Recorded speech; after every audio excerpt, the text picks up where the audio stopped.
ಸುಮಾ ಕಿರಣ್ 22ಗೆ ಸ್ವಾಗತ. ಸೊ ಇವತ್ತಿನ ಒಂದು ಟಿಪ್ಸ್ ಬಂದುಬಿಟ್ಟು, ನೀವು ನೋಡ್ತಾ ಇರ್ಬೋದು ನಿಮ್ಮ ಮನೆಯಲ್ಲಿ ಹೋಗಿ ಗ್ಯಾಸ್ ಸಿಲಿಂಡ್ರನ್ನ ನಾವು ತುಂಬ ಜಿಡ್ಡಾಗಿರುತ್ತೆ, ತುಂಬ ಕೊಳೆ ಆಗಿರುತ್ತೆ. ಇದನ್ನು ಕ್ಲೀನ್ ಮಾಡೋದ್ರಲ್ಲೇ ನಮಗೆ ಸಾಕಾಗ್ಬಿಡುತ್ತೆ. ಇದನ್ನು ತುಂಬ ಕ್ವಿಕ್ಕಾಗಿ, ಹಾಗೆ ಆಯಿಲೆಲ್ಲ ಇರುತ್ತೆ ಅಲ್ವಾ, ಅದನ್ನ ಎಷ್ಟು ಕ್ವಿಕ್ಕಾಗಿ ಬೇಗ ಮಾಡಬೇಕು ಕ್ಲೀನಿಂಗು ಅಂತ ಹೇಳಿದ್ರೆ, ಸೊ ನಾವು ಹೋಮ್ ರೆಮಿಡಿ ಮಾಡ್ಕೊಳ್ಳೋಣ. ಯಾವುದೇ ಒಂದು ದುಡ್ಡು ಕೊಟ್ಟು ವೆಚ್ಚ ಮಾಡೋದೇನು ಬೇಕಾಗಿಲ್ಲ. ನೋಡ್ತಾ ಇರ್ಬೋದು ಎಷ್ಟು ಗಲೀಜಿರುತ್ತೆ ಮೇಲೆ ಒಂದು ಗ್ಯಾಸ್ ಸ್ಟವ್ ಮೇಲೆ ತುಂಬ ಅಂತ ಹೇಳಿದರೆ ಅದು ಹೋಗೋದೇ ಇಲ್ಲ. ಅಂದರೆ ಸೊ ನೀವು ನಿಂಬೆಹಣ್ಣು ಕೂಡ ನೀವು ವೇಸ್ಟ್ ಮಾಡೋದು ಬೇಡ.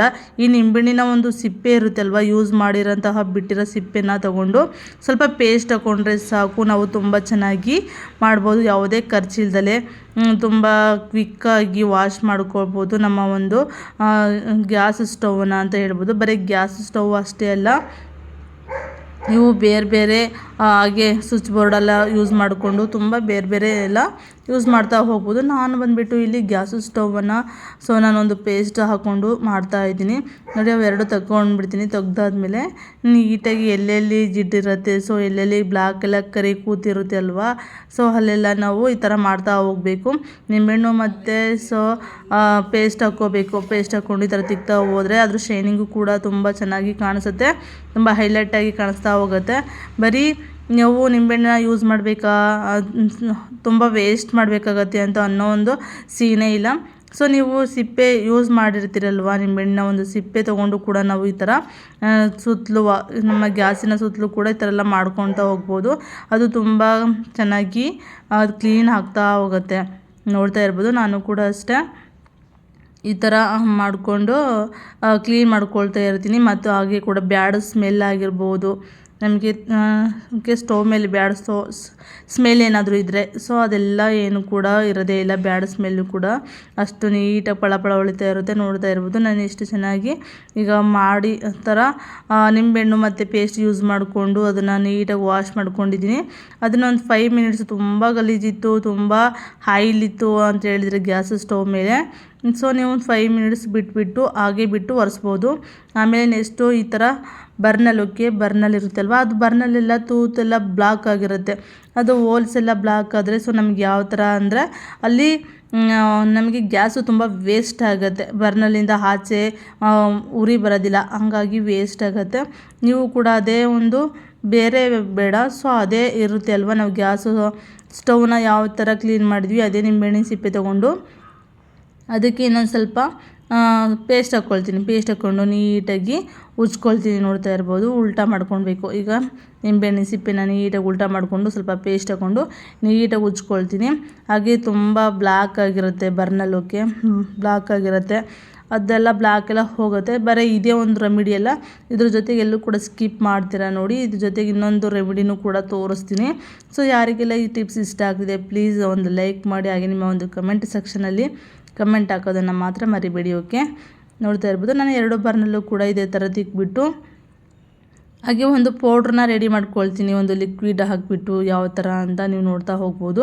ಸೊ ಒಂದು 2-3 ನಿಮಿಷ ಇದೇ ಥರ ನಾವು ನೀಟಾಗಿ ಉಜ್ಜಬೇಕಾಗತ್ತೆ ಆ ಒಂದು ಸಿಪ್ಪೆನ ನೋಡಿ. ನಾವು ನಿಂಬೆಹಣ್ಣನ್ನ ಮನೆಗೆ ಎಲ್ಲರ ಮನೆಗೂ ಸಾಮಾನ್ಯವಾಗಿ ಇದ್ದೇ ಇರುತ್ತೆ, ನಾವು ವೇಸ್ಟ್ ಮಾಡೋದು ಬೇಡ. ನಿಂಬೆಹಣ್ಣನ್ನ ಯೂಸ್ ಮಾಡಿ ಬಿಟ್ಟಿರೋಂತಹ ಸಿಪ್ಪೆಯಿಂದ ಎಷ್ಟೆಲ್ಲ ಯೂಸ್ ಇದೆ ಅಂತ ಹೇಳ್ಬೋದು ಅಲ್ವಾ. ಸೊ ನೋಡಿ ಎಷ್ಟೆಲ್ಲ ಯೂಸ್ ಇದೆ ಅಂತ. ಈ ಥರ ಆದಮೇಲೆ ನಾನು ಮತ್ತೆ ಒಂದು ಪುಡಿ ಮಾಡ್ಕೊಳ್ತೀನಿ ಅಂತ ಹೇಳಿದೆ ಅಲ್ವಾ, ಸೊ ಅದು ಮಾಡ್ತಗೋಣ. ಹಾಗೆ ಆ ಬರ್ನಲ್ಲಿಗೆ ಸ್ವಲ್ಪ ಬಿಸಿನೀರು ಹಾಕಿ ಒಂದು 5 ಮಿನಿಟ್ಸ್ ಹಾಗೆ ಬಿಡ್ತೀನಿ. ನೋಡ್ತಾ ಇರ್ಬೋದು ಬ್ಲ್ಯಾಕು ಕೊಳೆ ಯಾವ ಥರ ಬಿಟ್ಟಿದೆ ಅಂತ ಹೇಳಿ ಬರ್ನಲ್ಲಿಂದ. ಈ ಥರ ನಾವು ಬರ್ನಲ್ಲಿ ಅವಾಗ ವಾಶ್ ಮಾಡ್ತಾಯಿದ್ರೆ ನಮಗೆ ಗ್ಯಾಸು ಕೂಡ ಸೇವ್ ಆಗುತ್ತೆ, ಎಲ್ಲೂ ಕೂಡ ಅದು ಕಟ್ಕೊಳ್ಳೋದಿಲ್ಲ. ನೋಡಿ ಸ್ವಲ್ಪ ಉಪ್ಪು ಹಾಕ್ಕೊಳ್ತೀನಿ, ಹಾಗೆ ಬೇಕಿಂಗ್ ಸೋಡಾ ಹಾಕ್ಕೊಳ್ತೀನಿ ಉಪ್ಪು ಜೊತೆಗೆ. ಹಾಗೆ ನಿಮ್ಮ ಮನೆಯಲ್ಲಿ ಯಾವುದಾದ್ರೂ ಒಂದು ಲಿಕ್ವಿಡ್ ಅಂದರೆ ವಿಮ್, ನಾವು ಪಾತ್ರೆ ವಾಶ್ ಮಾಡೋಂತಹ ವಿಮ್ ಆಗಲಿ, ನೀವು ಯಾವುದು ಯೂಸ್ ಮಾಡ್ತೀರೋ ಲಿಕ್ವಿಡ್, ಆ ಥರ ಒಂದು 2-3 ಡ್ರಾಪ್ಸ್ ಹಾಕ್ಕೊಂಡ್ರೆ ಸಾಕು. ಹಾಗೆ ಒಂದು ಪುಡಿ ಕ್ಲೀನಾಗಿ ರೆಡಿ ಆಗುತ್ತೆ.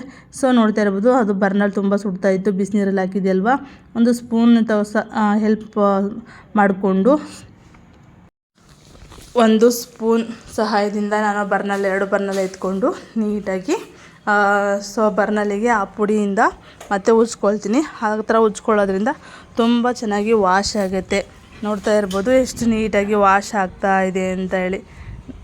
ನೋಡಿ ಈ ಥರ ನೀಟಾಗಿ ಆ ಬರ್ನಲ್ನಿಂದ ತಿಕ್ಕಬೇಕು. ನಿಂಬೆಹಣ್ಣಿಂದ ಬರ್ನಲನ್ನು ನೀಟಾಗಿ ತಿಕ್ತಾ ಹೋಗಬೇಕು. ಈ ಥರ ಒಂದು 2 or 3 ಮಿನಿಟ್ಸ್ ಈ ಥರನ ನಾವು ಉಜ್ತಾ ಇದ್ದರೆ ನಾವು ಈ ಥರ ಮಂತ್ಲಿ 1 ಟೈಮ್ ಮಾಡಿದ್ರೆ ಸಾಕಾಗುತ್ತೆ. ಬರ್ನಲ್ ನಮಗೆ ಚೆನ್ನಾಗಿ ಅನಿಸುತ್ತೆ. ನೋಡ್ತಾ ಇರ್ಬೋದು ಬರ್ನಲ್ ನಾನು ಯಾವ ಥರ ಯೂಸ್ ಮಾಡ್ತಾ ಇದ್ದೀನಿ, ಯಾವ ಥರ ಬಳ ಹೊಳಿಬೇಕು ಅಂತ ಯಾರೆಲ್ಲ ಅಂದ್ಕೊಳ್ತೀರಾ. ಇದೇ ಒಂದು ಟಿಪ್ಸ್ ಆ್ಯಂಡ್ ಟ್ರಿಕ್ಸ್ನ ಯೂಸ್ ಮಾಡ್ಕೊಳ್ಳಿ. ಹಾಗೆ ರಿಸಲ್ಟನ್ನು ಕೂಡ ನಿಮ್ಮ ಒಂದು ಕಮೆಂಟ್ ಸೆಕ್ಷನಲ್ಲಿ ಕಮೆಂಟ್ ಹಾಕಿ ತಿಳಿಸಿ. ನೋಡಿ ನೆಕ್ಸ್ಟ್ ಇದೇ ಥರ ಒಂದು 2 or 3 ಮಿನಿಟ್ಸ್ ತನಕ ಇದೇ ಥರ ಮಾಡ್ತಾ ಹೋಗಬೇಕು. ಇಲ್ಲ ಅಂದರೆ ಅದು ಸ್ವಲ್ಪ ತುಂಬ ದಿವಸ ಆಗಿದ್ದರೆ ಅದು ಬ್ಲ್ಯಾಕ್ ಎಲ್ಲ ಕೂತಿದ್ರೆ ಬೇಗ ಹೋಗಲ್ಲ. ಹಾಗಾಗಿ ಈ ಥರ ಎಲ್ಲ ತೋರಿಸ್ತಾ ಇದ್ದೀನಿ. ನೋಡಿ ಈ ಥರ ನೀಟಾಗಿ ಉಜ್ಕೊಳ್ತಾ ಇದ್ದೀನಿ ಎರಡೂ ಕೂಡ. ನೋಡಿ ಈ ಥರ ಒತ್ತಿ ತಿಕ್ಕಬೇಕು. ಸ್ವಲ್ಪ ಈ ಥರ ಎಲ್ಲ ಮಾಡ್ಕೊಳ್ಳೋದ್ರಿಂದ ನಾವು ಹೋಮ್ ರೆಮಿಡಿ ಮನೇಲಿ ಯಾವುದೇ ಖರ್ಚು ಇಲ್ದೇ ಮನೇಲೇ ಇರುತ್ತೆ. ತುಂಬ ಹೆಣ್ಮಕ್ಳಿಗೆ ಗೊತ್ತಿರಲ್ಲ. ಹಾಗಾಗಿ ಈ ಥರ ಒಂದು ಟಿಪ್ಸ್ ಆ್ಯಂಡ್ ಟ್ರಿಕ್ಸನ್ನು ನಾನು ಹೇಳ್ತಾ ಹೋಗ್ತಾ ಇದ್ದೀನಿ. ಬಟ್ ಯಾರೆಲ್ಲ ನೋಡ್ತೀರಾ ಫಸ್ಟ್ ಟೈಮ್ ನೋಡಿದ್ರೆ ಪ್ಲೀಸ್ ಸಬ್ ಮಾಡ್ಕೊಳ್ಳಿ. ಹಾಗೆ ನಿಮ್ಮ ಕಮೆಂಟ್ ಸೆಕ್ಷನಲ್ಲಿ ಕಮೆಂಟ್ ಹಾಕಿ ಅಂತ ಹೇಳ್ತಾ ನೋಡಿ ಫೈನಲ್ ಲುಕ್ಕು ಯಾವ ಥರ ಇದೆ ಬರ್ನಲ್ಲಿಂದು ಅಂತ ತೋರಿಸ್ತಾ ಹೋಗ್ತೀನಿ. ಓಕೆನಾ. ಸೊ ನೋಡ್ತಾ ಇರ್ಬೋದು. ಮತ್ತೆ ಹಾಗೆ ಸ್ವಲ್ಪ ಬಿಸಿನೀರು ಹಾಕ್ಕೊಳ್ತೀನಿ. ಸೊ ಬಿಸಿನೀರು ಸ್ವಲ್ಪ ಇತ್ತು, ಅದನ್ನೇ ಸ್ವಲ್ಪ ಹಾಕ್ಕೊಂಡೆ. ನೋಡಿ ಆಮೇಲೆ ತಣ್ಣೀರಲ್ಲಿ ಯಾವ ಥರ ವಾಶ್ ಮಾಡ್ಕೊಳ್ತೀನಿ, ಯಾವ ಥರ ಕಾಣಿಸುತ್ತೆ ಅಂತ ನೀವು ನೋಡ್ತಾ ಹೋಗ್ಬೋದು. ಬರ್ನಲ್ಲೂ ಕೂಡ ಮುಂಚೆ ಅದು ಎಷ್ಟೆಲ್ಲ ಯಾವ ಥರ ಇತ್ತು ಕೊಳೆ ಎಲ್ಲ ಯಾವ ಥರ ಬಿಟ್ಕೊಂಡಿದೆ ಅಂತ ನಿಮಗೂ ಕೂಡ ಕಾಣಿಸ್ತಾ ಇದೆ. ಸೊ ನೋಡಿ ಈಗ ಎಲ್ಲ ಫಿನಿಶ್ ಆಯಿತು. ಈಗ ನೋಡಿ ಒಂದು ನೀರು ತೊಗೊಂಡು ಎರಡನ್ನೂ ಕೂಡ ನೀಟಾಗಿ ವಾಶ್ ಮಾಡ್ಕೊಳ್ತೀನಿ. ಈ ಥರ ವಾಶ್ ಮಾಡ್ಕೊಳ್ಳೋದ್ರಿಂದ ನಮಗೆ ತುಂಬ ನೋಡ್ತಾ ಇರ್ಬೋದು ಫಸ್ಟಿಗೆಲ್ಲ ಯಾವ ಥರ ಇತ್ತು, ಈಗ ಯಾವ ಥರ ಶೈನಿಂಗ್ ಆಗಿ ಕಾಣಿಸ್ತಾ ಇದೆ ಅಂತೇಳಿ. ಒಂದು ಕಾಟನ್ ಬಟ್ಟೆ ತೊಗೊಂಡು ಅದನ್ನು ನೀಟಾಗಿ ಒರೆಸ್ಕೊಳ್ಬೇಕು. ಓಕೆನಾ. ನೋಡಿ ನೀಟಾಗಿ ಒರೆಸ್ಕೊಂಡ್ರೆ ನಮ್ಮ ಬರ್ನಲ್ಲೂ ಕೂಡ ತುಂಬ ಚೆನ್ನಾಗಿ ರೆಡಿ ಆಗುತ್ತೆ. ಎಲ್ಲೂ ಕೂಡ